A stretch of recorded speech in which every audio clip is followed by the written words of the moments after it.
Shalom, salam sejahtera. Renungan Harian Wanita Kristen 2023 disusun oleh Ibu Ria Sinuraya. Senin 23 Januari dengan judul Kasihi Sesamamu. Firman Tuhan di dalam Roma 13 ayat 9 dan 10. Karena firman, jangan berzinah, jangan membunuh, jangan mencuri, jangan mengingini, dan firman lain manapun juga sudah tersimpul dalam firman ini, yaitu kasihilah sesamamu manusia seperti dirimu sendiri. Kami membeli sebidang tanah kosong untuk tempat tinggal yang posisinya terletak di tengah lingkungan.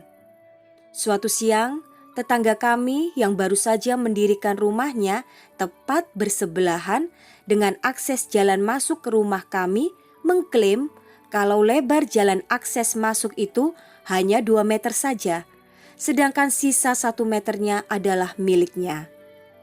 Sebenarnya mudah bagi kami untuk berdebat dengannya karena kami memiliki sertifikat tanah lengkap, sedangkan dia tidak. Hanya saja akan terjadi hubungan yang kurang baik bila nanti ujungnya kami bertengkar dan bermusuhan. Kami berdoa meminta petunjuk Tuhan menemukan cara terbaik untuk masalah ini. Senantiasa mengingat firman-Nya yang mengatakan bahwa kita harus mengasihi bahkan musuh sekalipun. Kami pun tetap menjalin hubungan yang baik dengannya. Hingga pada suatu waktu, akhirnya dia mengakui akses jalan yang menjadi masalah itu seluas 3 meter. Dan dia berjanji akan menjadi orang pertama yang siap bila dimintai bantuan. Puji Tuhan, Roh Kudus bekerja di hatinya dan kami menjadi seperti saudara hingga kini. Ada saat dalam berinteraksi dengan sesama, kita ditantang untuk memiliki sikap mengalah, malah harus menjadi berkat di situasi yang memanas, sama seperti ketika Yesus berada di dunia ini. Firman Tuhan di dalam 1 Petrus 2 ayat 23, ketika ia dicaci maki, ia tidak membalas dengan mencaci maki. Ketika ia menderita, ia tidak mengancam, tetapi ia menyerahkannya kepada Dia yang menghakimi dengan adil. Kenapa ia tidak membalas? Karena ia rendah hati. Ia menyerahkannya kepada Allah Bapa Hakim yang adil itu. Beberapa kali Yesus memberikan perintah untuk saling mengasihi. Yesus berkata, "Kamu telah mendengar yang difirmankan kepada nenek moyang kita, jangan membunuh. Siapa yang membunuh harus dihukum. Tetapi aku berkata kepadamu, setiap orang yang marah terhadap saudaranya harus dihukum.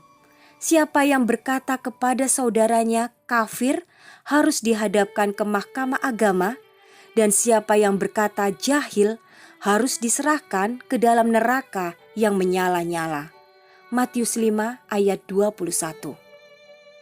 Bahkan dalam 1 Yohanes 3 ayat 15, setiap orang yang membenci saudaranya adalah seorang pembunuh manusia.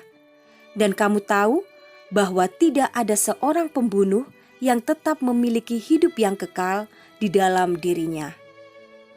Mudah untuk dikatakan, namun sulit untuk dilakukan. Ini menurut pikiran sebagian besar orang. Namun benarkah demikian?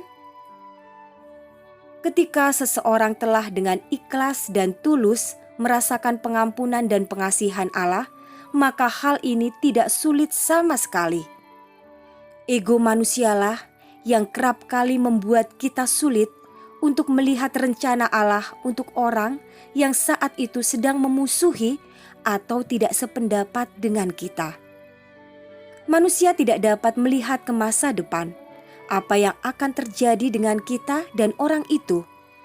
Sebab itu, perlu untuk kita mempelajari cara untuk mengendalikan diri yang adalah satu dari buah roh.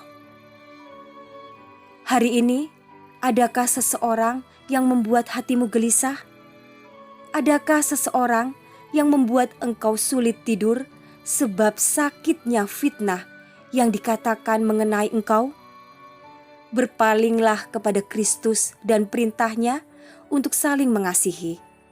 Biarkan jiwamu disegarkan kembali dengan pemandangan salib Kristus di Golgota. Betapa ia rela mati untuk semua orang, bukan hanya kita saja.